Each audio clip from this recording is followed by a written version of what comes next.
सब कैसे हो? आयशा किचन में आपका फिर से एक बार स्वागत है। उम्मीद करती हूँ आप सभी ठीक होंगे, मैं भी ठीक हूँ। तो आज आपको देख के समझ में आ गया होगा कि क्या बनने वाली, मूली से ही कुछ है, लेकिन हाँ सब्जी नहीं है। मैं इसके पराठे बना रही हूँ। तो ये मूली आधा किलो है और ये इसके पत्ते हैं जो मैंने तोड़ के अच्छे से डंठल निकाल दिए हैं। देखिए इस तरह से डंठल थे जो मैंने पत्ते पत्ते निकाल लिए हैं और डंठल हटा दिए हैं क्योंकि बहुत मोटा होता है। तो मैं इसको भी मैंने वॉश करके रख दिया। इसको बारीक बारीक चॉप करेंगे और इसको भी इस्तेमाल करेंगे हम मूली के साथ। जब हम मूली को अच्छे से भी हमने धो लिया है, अभी इसको हमने छीलना है, काटना और फिर उसके बाद कद्दूकस करेंगे और इसके हम बनाएंगे बढ़िया से पराठे, ठीक है ना। क्योंकि मूली के पराठे मुझे बहुत पसंद है, ज्यादातर सभी को बहुत पसंद होता है। सर्दियों का समय है और हरी हरी सब्जियां आ रही हैं इस टाइम, तो बहुत सारे पराठे सब्जियां आप हरी हरी खाइए बना के। तो फिलहाल मैं अभी इसके पराठे बना रही हूँ। तो किस तरह से बनाना है, बहुत ही सिंपल झटपट बन जाएगा। तो मैं आपको बताती हूँ। सबसे पहले हमने इसने यहाँ से हम इसका ये निकाल देंगे जो मोटा मोटा सा है, इसलिए मैंने पहले नहीं काटा था।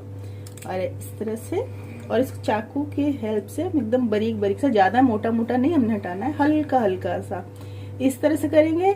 और नहीं तो आप चाहें तो इस तरह से भी कर सकते हैं, दोनों तरीके से जो आपको आसान इजी लगे। इस तरह से भी हट जाता है और इस तरह से बारीक बारीक हमने, अगर आपने काटना है तो छिलके भी हट जाते हैं। तो जो आपको इजी लगे आप कर लीजिएगा। और इसको करने के बाद फिर मैं इसको वॉश करूंगी, उसके बाद में कद्दूकस करेंगे। तो देखिए इस वाले से करेंगे, ये थोड़े छोटे छोटे हैं इस तरह से, इधर भी, लेकिन ये तो थोड़ा मोटा बड़ा वाला है ना, हम इससे कद्दूकस करेंगे। फिर मैं आपको दिखाती हूँ इसके आगे। तो देखिए कद्दूकस मैंने कर लिया है मूली, थोड़ी सी मैंने आपको दिखाने के लिए रखा है कि इस तरह से करना है, ठीक है ना।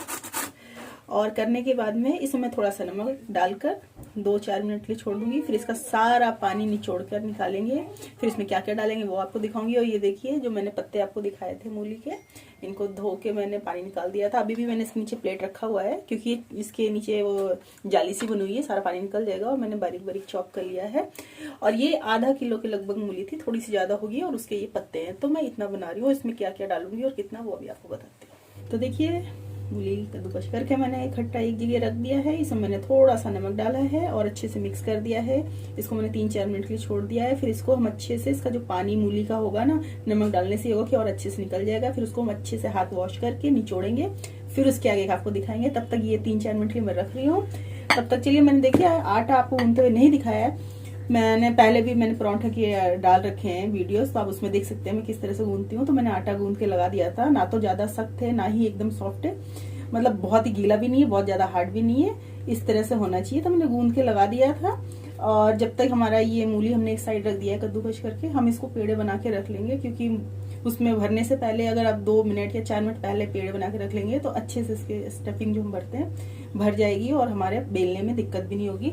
तो आप अपने हिसाब से बड़े छोटे जैसे पेड़े बनाना चाहें पराठे के हिसाब से आप बना सकते हैं। तो देखिए इस तरह से हमने लेना है और इसको एकदम अच्छे से गोलाई देनी है इस तरह से। तो ये देखिए, तो इस तरह से चलिए मैं बना के रख लेती हूँ, फिर मैं मूली का आपको दिखाते हैं आगे का। तो देखिए दूसरा भी पेड़ा बना रही हूँ मैं इसी तरह से।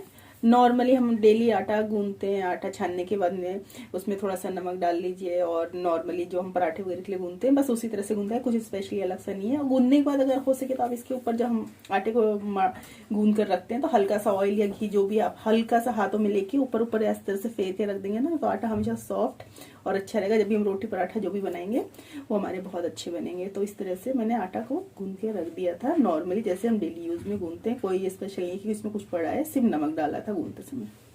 तो चलिए जी अब इसको हम हाथ में लेते हैं। अच्छे से वॉश कर लिया है। अगर आप हाथ से ना करना चाहें तो कोई कॉटन का कपड़ा ले लीजिए, उसमें रख कर और अच्छे से इस तरह से निचोड़ लीजिए, जैसे कि हम पनीर वगैरह बनाते हैं, छेना वगैरह, उस तरह से किसी कॉटन कपड़े में। नहीं तो सबसे आसान है कि आप अपने हाथों को अच्छे से वॉश कर लीजिए और इस तरह से दबा दबा के सारा पानी निकाल दीजिए ताकि पानी बिल्कुल ना रह जाए। मैंने थोड़ा सा नमक डाला था इसलिए, ताकि एकदम अच्छे से निकल जाए। तो बस इस तरह से मैं सारा निकाल लेती हूँ। फिर मैं आपको सारा ड्राई कर लिया अच्छे से। देखिए कितना सारा पानी निकल गया है, जो इतना सारा था नमक डालने से और अच्छे से। अब हम इसमें फटाफट से ये जो हमने मूली के पत्ते काटे हैं ये भी इसमें मिला देंगे। इसका भी पानी अच्छे से निकाल दीजिएगा, इसमें पानी रहने नहीं दीजिएगा। ये देखिए हरा धनिया है, मैंने चॉप करके रखा है मुट्ठी भर। 2 से 3 हरी मिर्च एकदम बारीक काट लिया है। 1.5 से 2 इंच का टुकड़ा था अदरक का, जो मैंने कद्दूकश कर लिया। आप चाहो तो इसका पेस्ट भी डाल सकते हो या काट कर, मैंने इसको कद्दूकश किया है। मिर्च और नमक आप अपने टेस्ट के हिसाब से डालिएगा। और इसमें थोड़ी सी कुटी हुई मिर्च लाल डाल रही हूँ, और अजवाइन बहुत ज़रूरी है, थोड़ी सी अजवाइन डाल रहे हैं। आप अपने हिसाब से डाल लीजिएगा, लेकिन डालिएगा ज़रूर। और इसको मैं अच्छे से पहले मिक्स कर लेती हूँ।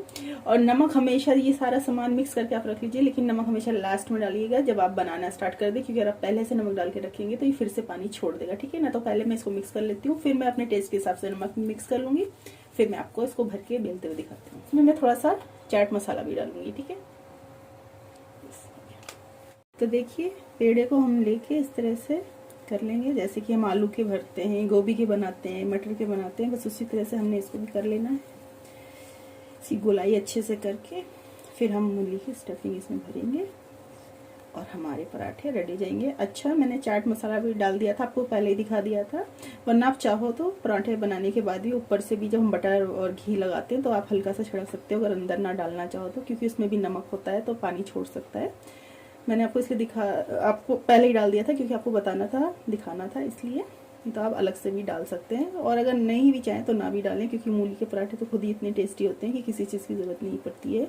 और इसको अच्छे से सब कुछ मिक्स कर लीजिएगा ताकि सारे फ्लेवर मसाले के आने चाहिए जो भी हमने इसमें डाले हैं। और आप अपने हिसाब से कम ज़्यादा जितना चाहो तो इसमें भर सकते हो, ठीक है।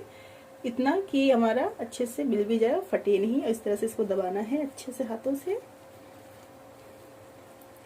ये देखिए, इसको ऐसे ऐसे ऐसे करना है। फिर ये जो है ना, इसको हमने इसी तरह से कर देना है, और ये हल्का सा हाथ से करके, और आटे को हमने इसके ऊपर हल्का हल्का लगाना है, और 1 सेकंड के लिए इसको भी रख देना है। दूसरा भी इसी तरह बना लेते हैं, फिर आपको बेलते हैं। तो चलिए जी, बेल लेते हैं। हल्के हाथों से बेलना है, बहुत एकदम धीरे भी नहीं, बहुत तेज नहीं कि फट जाए, बस हल्के हाथों से हम बेल लेते हैं, बस हो जाएगा। मैंने फ्राई पैन तवा चढ़ा दिया है, तो तवा मेरा गर्म हो चुका है, और इस पर मैं हल्का सा ऑयल पहले लगा दे रही हूँ। रिफाइंड ऑयल है, आप चाहो तो देसी घी में भी बना सकते हो, मैं रिफाइंड में बना रही हूँ क्योंकि इसके बाद मैं बटर के साथ खाऊंगी। और देखिए, इस तरह से बिल चुका है, और हल्का फुल्का सा देखिए इस तरह से होगा, फटेगा। अगर हल्का फुल्का पानी निकलता है तो कोई टेंशन नहीं, क्योंकि मूली के पराठे है तो थोड़ा बहुत होगा। बाकी देखिए पूरा एकदम अच्छे से बना है। तो चलिए डालते हैं। तवा मेरा अच्छे से गर्म हो चुका है, इसको मैंने थोड़ा सा स्लोली कर दिया, ना तो मतलब ज़्यादा तेज है ना तो एकदम कम है। तो देखिए, मैंने पलट दिया है, इस तरफ से चिट्टियाँ आ गई हैं, देखिए। और कितना प्यारा ग्रीन ग्रीन लग रहा है पत्ते जो हमने डाले हैं। मूली के पत्ते आप जरूर डाल के बनाइए, और बहुत ही टेस्टी होते हैं, उनके बगैर तो बेकार ही होता है। अब इस पर हम हल्का हल्का ऑयल लगाएंगे और हल्की आंच पे सेकेंगे, ताकि अंदर से भी अच्छे से कुक हो जाए और ऊपर से भी अच्छे से क्रिस्पी से हो, ताकि कच्चे नहीं हो, बिल्कुल अच्छे से हमारे पराठे मूली के बनके रेडी हो जाए, ठीक है ना। और गैस को मैंने इस टाइम कम कर रखा है, कम पे जितने अच्छे से कुक होंगे उतने बढ़िया बनेंगे क्रिस्पी से हमारे पराठे। और आप चाहें तो ऐसे साइड साइड से, जैसे होता है ना, हल्का हल्का सा दबा देंगे ना, इस तरह से प्रेस कर देंगे, तो हमारे बहुत अच्छे पराठे बनेंगे, कहीं से भी कच्चे नहीं रह जाएंगे। तो ये देखिए, इस तरह से जो हमारे किनारी हैं इनको हल्के से हाथों से दबाएंगे, ताकि ये भी अच्छे से कुक हो जाए और बहुत अच्छे अंदर तक पक जाएं, कहीं से भी कच्चे नहीं रह जाएं और अच्छे क्रिस्पी बने। और इनको फुल आंच पे आपने नहीं बनाना है, कम आंच पे, एकदम बिल्कुल भी कम भी नहीं, मीडियम पे रख के आपने कुक करना है, ताकि अंदर बाहर अच्छे से क्रिस्पी से बन जाए। ये हमारा एक पराठा कितना बढ़िया सा कुक हो चुका है। ये देखिए इस तरफ से भी, और ये देखिए इस तरफ से भी दिखा दूं, दोनों तरफ से बढ़िया सा कुक हो गया है। और इसी तरह से हम ये दूसरा वाला भी अपना इसी तरह से बना लेंगे, और इसी तरह से हम सारे पराठे बना लेंगे। तो देखिए, दूसरा वाला भी हमारा रेडी हो गया है, बस इसी तरह से हम सारे बना लेंगे। और देखिए, पहले वाले पे मैंने बटर रख दिया है, बटर रख के खाएं बड़ा यम्मी सा लगता है, और गरम गरम खाएं बहुत ही टेस्टी लगता है। तो ये देखिए, इसी तरह से मैं सारे बना लेती हूँ। तो देखिए जी, हमारे मूली के गर्मा गर्म क्रिस्पी टेस्टी से पराठे रेडी हो चुके हैं, जिसके साथ मैंने ग्रीन चटनी, रायता और चुकंदर का सैलेड काटा है। मतलब जो भी आपको इसके साथ अच्छा लगे आप अपनी पसंद से रख सकते हैं, कोई सब्जी दाल भी अगर चाहें तो। ये तो खुद इतने में अच्छा टेस्टी इतना होता है कि इसके साथ कोई ज़रूरत ही नहीं पड़ती। मैं तो इसको ऐसे ही खा लेती हूँ चाय के साथ, मुझे कोई रायता चटनी की ज़रूरत नहीं पड़ती है। बट अपनी अपनी पसंद होती है, अपनी चॉइस की, किसको किसके साथ अच्छा लगता है। तो ये मैंने रेडी कर दिया है। अगर आपको मेरी सिंपल सी आज की रेसिपी पसंद आए, पराठे की अच्छी लगे, जरूर से बना के ट्राई कीजिएगा, खाइएगा। पसंद आए तो इसको लाइक शेयर सब्सक्राइब जरूर कीजिएगा, ताकि आने वाली मेरी वीडियो आप सबसे पहले देख सकें। और अपना सबका ख्याल रखिएगा। मैं आपसे जल्दी मिलूंगी।